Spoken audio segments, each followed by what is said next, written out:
निर्जला एकादशी सनातन धर्म की 24 एकादशी में से एक है। ज्येष्ठ में शुक्ल पक्ष के दौरान पड़ने वाली यह एकादशी सभी एकादशियों में विशेष स्थान रखती है। उसके नाम से ही पता चलता है।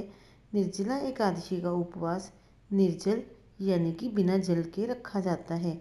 कठोर नियमों के कारण निर्जला एकादशी व्रत सबसे कठिन माना जाता है।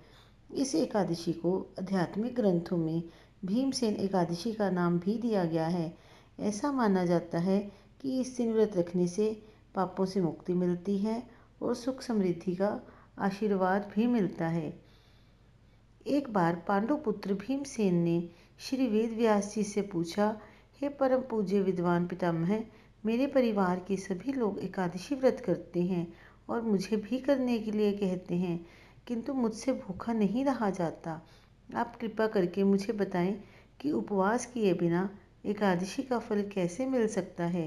श्री वेद व्यास जी बोले, पुत्र भीम, यदि आपको स्वर्ग बहुत प्रिय लगता है और वहां जाने की इच्छा है और नरक से डर लगता है, तो हर महीने की दोनों एकादशी को व्रत करना ही होगा।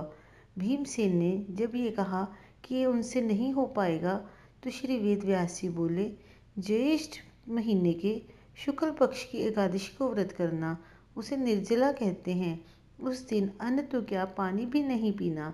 एकादशी के अगले दिन प्रातःकाल स्नान करके स्वर्ण व जल दान करना, वह करके पारण के समय ब्राह्मणों व परिवार के साथ अन्न आदि ग्रहण करके अपने व्रत को विश्राम देना।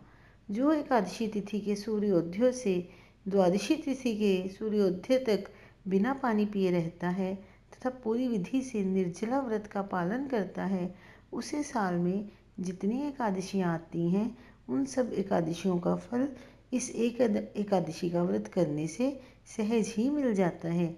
ये सुनकर भीमसेन ने उस दिन से इस निर्जला एकादशी के व्रत का पालन किया और वे पाप मुक्त हो गए। इस एकादशी को पांडव एकादशी, भीम एकादशी, भीमसेनी एकादशी के नाम से भी जाना जाता है।